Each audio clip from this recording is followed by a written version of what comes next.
Pak Kepala Dinas maksudnya? Ya, Pak Kepala Dinas, Pak Camat, atau bahkan yang lain-lain, Pak Sekda barangkali ya. Pak Sekda ya? Iya. Tapi bukan Pak Bupati ya? Bisa saja Pak Bupati gitu kan. Ya Pak Bupati.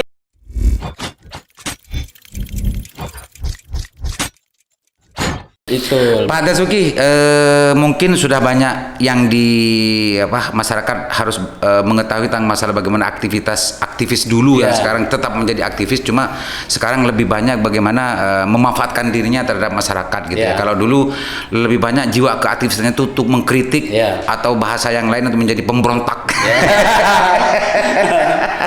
Oke Pak Dasuki, dan sekarang tadi pertanyaan saya itu ini kan sudah aktivisnya Pak Dasuki.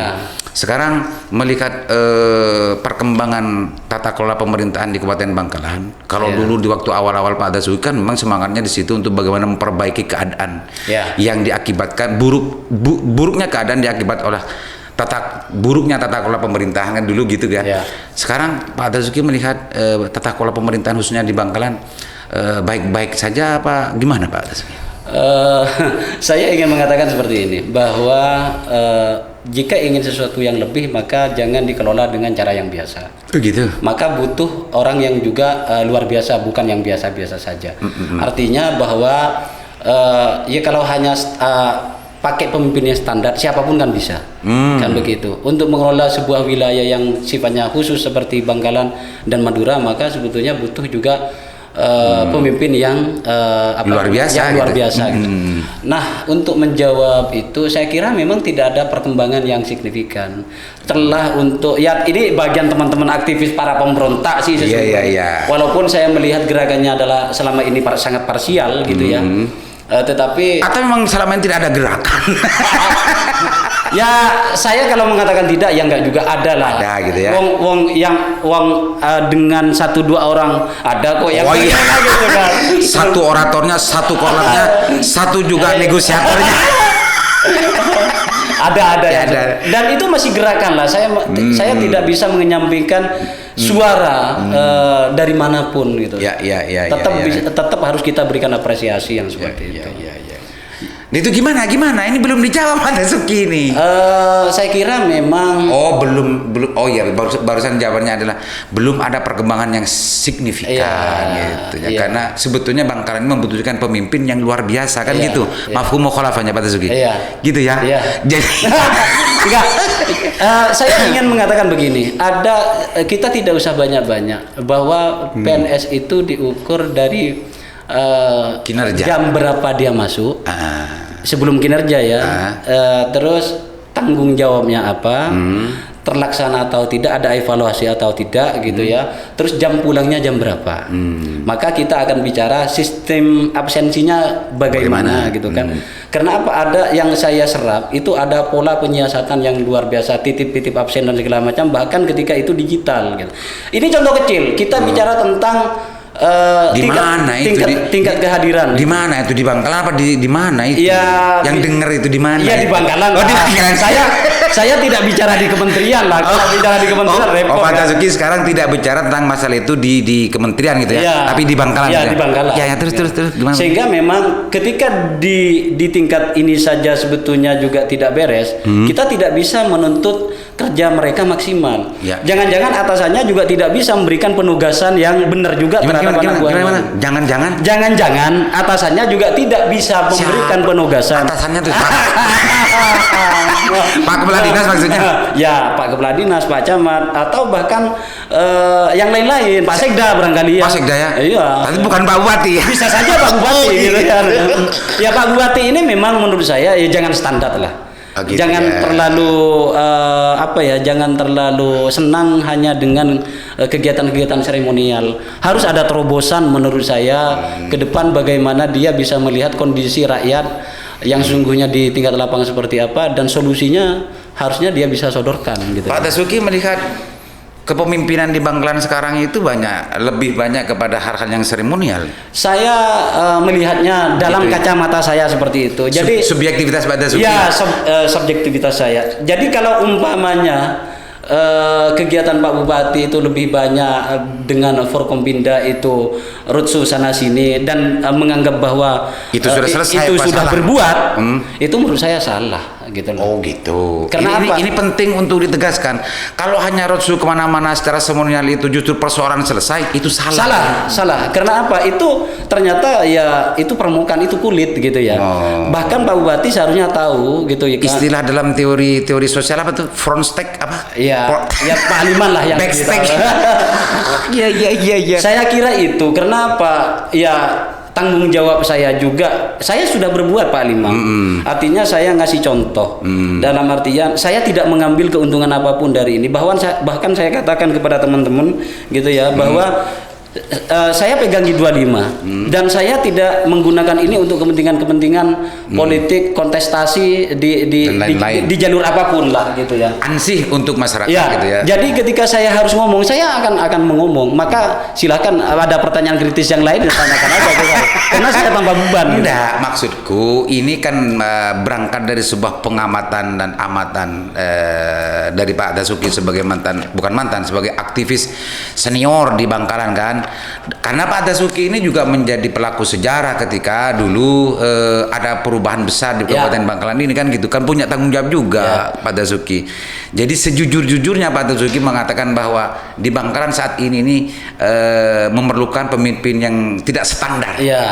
Harus yang luar biasa. Harus yang luar biasa. Dan Bangkalan hari ini hanya sekedar selesai dengan urusan seremonial. Pak Bupati ini memiliki sisa kepemimpinan, gitu ya, dan masih bisa dipilih kembali. Ya silahkan, ada waktu untuk menjadi luar biasa. Ada waktu untuk menjadi luar biasa. 3 tahun lagi. Kalau memang undang-undangnya begitu, karena kan ada serentak segala macam. Oh iya betul. Seperti itu. Artinya begini, Bung Aliman ya, sebetulnya pemimpin di kelas manapun itu adalah pilihan gitu kan. Maka kesempatan karena sudah jadi pilihan itu seharusnya akan dimaksimalkan, berbuat bagaimana kepemimpinannya bisa berjalan dengan baik, berbuat yang terbaik gitu kan, membuat kebijakan yang memang benar-benar menyentuh terhadap kepentingan masyarakat itu gitu loh kan. Nah, kalau ada banyak keluhan di Dispenduk, ada banyak keluhan di Dinsos gitu ya, ada di MPP, banyak hal perizinan dan segala macam. Walaupun ya saya tidak menutup mungkin ada upaya ke sana ya, ada mall apa gitu, mall pelayanan itu MPP itu kemajuan, walaupun ya kita gregetnya ini 1 bulan seperti apa, jangan-jangan mati gitu kan. Ya kan itu seremonial ini. harapan kita gitu, saya sebagai orang yang biasa dan mencoba berbuat sesuatu yang bisa saya lakukan dengan kapasitas yang ya recehan lah Bung Aliman ya tadi ya gitu kan. Saya berharap banyak. Kenapa? Ada banyak temuan-temuan di masyarakat gitu ya yang ternyata yang memprihatinkan. Tak sebagaimana yang diberitakan. Itu. Kenyataannya tak sebagaimana yang diberitakan. Bahkan saya kira wartawan pun juga bosan gitu ya memberitakan yang begitu saja gitu. Formal-formal. Kok tidak ada lompatan. Lompatan itu sebetulnya yang ditunggu. Kalau pindah dari kecamatan yang satu ke kecamatan yang lain, terus setelah itu selfie selesai gitu kan. Penyerahan selfie gitu ya. Selanjutnya diserahkan lanjutannya oleh Pak Camat atau di mana gitu ya. Itu menurut saya silahkanlah. Karena kalau menyerahkan bantuan itu bisa siapapun. Tetapi ketika turun, saya orang tidak mampu, melarat, makan sulit gitu ya, bantuan juga tidak dapat. Didatangi Pak Bupati. Walaupun tidak bawa bantuan, didatangi saja oleh Pak Bupati gitu ya. Semangat bekerjanya, semangat menjalani hidup, harapan hidupnya itu akan bertambah. Apalagi datang dengan bantuan. Perasaan dimanusiakannya, perasaan yang diorangkannya, dihormati itu bangkit ya. Betul. Ternyata Pak yang tidak seremonial, yang tidak dikondisikan gitu loh. Ternyata bahwa itu tumbuh memang dari hati nuraninya Pak Bupati gitu loh. Ternyata Pak Dasuki ini benar-benar aktivis sebenarnya. Saya pemerhati sebenarnya belakangan. Oke, aktivitas saya kan receh Dari urusan cerita tentang masalah bagaimana menjadi aktivis, tentang masalah perjalanan keaktivisannya, bahkan sekarang kegiatan giat yang sekarang dengan G2 Indonesia, serta sedikit mengupas tentang persoalan perkembangan tata kelola pemerintahan di Bangkalan sudah selesai kita bicarakan. Selanjutnya silakan Pak Dasuki, barangkali ada yang lebih penting lagi untuk disampaikan kepada publik agar mereka tahu bahwa Pak Dasuki ini masih tetap aktivis dan sampai sekarang menjadi aktivis dan senior aktivis di Bangkalan. Silakan Pak Dasuki. Saya bukan siapa-siapa Pak Liman. Jadi saya melakukan sesuatu yang bisa saya lakukan, yang terjangkau saya lakukan. Maka lahirnya G25 ini sesungguhnya adalah karena bisa saya lakukan, karena bisa saya jangkau. Dan ternyata kepercayaan teman-teman itu luar biasa. Jadi kalau bisa saya kumpulkan dengan uang receh itu terkumpul uang 5 sampai 10 juta, sampai 7 juta, 10 juta, pernah sampai ke 10 juta itu, ini adalah bentuk kepercayaan dan sebesar-besarnya kita berikan kepada masyarakat. Saya membayangkan seperti ini. Kalau kita ambil contoh di sebuah desa, kita petakan gitu, yang sangat kaya berapa orang, yang kaya biasa berapa orang, dan yang biasa yang standar berapa orang, yang miskin dan yang sangat miskin seperti berapa orang, kita kalkulasi.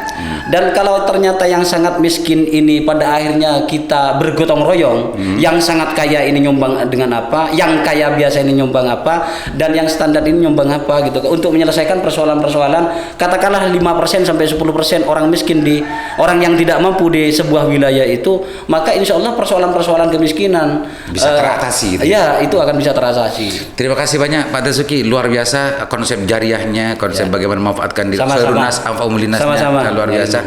Ternyata memang kalau segala sesuatu untuk yang bermanfaat itu dilaksanakan oleh orang-orang yang bertanggung jawab, orang-orang yang betul-betul didorong oleh rasa kepeduliannya terhadap nasib saudara-saudaranya, ini akan betul-betul akan berdampak manfaat. Tapi penting juga untuk diperhatikan, tidak semua elemen dan tidak semua pribadi mempunyai dorongan dan motivasi yang sama dengan Pak Dasuki, karena juga terjadi banyak orang yang mengumpulkan bantuan-bantuan itu justru banyak yang disalahgunakan. Itu juga perlu juga hati-hati. Saran saya bagi netizen di Lingkar Jatim, silakan untuk hubungi Pak Dasuki. Insya Allah nanti akan juga tayangkan tentang alamat dan nomor HP-nya yang mau daftar menjadi relawan, dan insya Allah bertanggung jawab untuk diserahkan kepada yang kita kelola ini secara transparan, bahkan telanjang bisa diakses oleh siapapun. Demikian dari saya, mohon maaf. Assalamualaikum warahmatullahi wabarakatuh. Waalaikumsalam warahmatullahi wabarakatuh.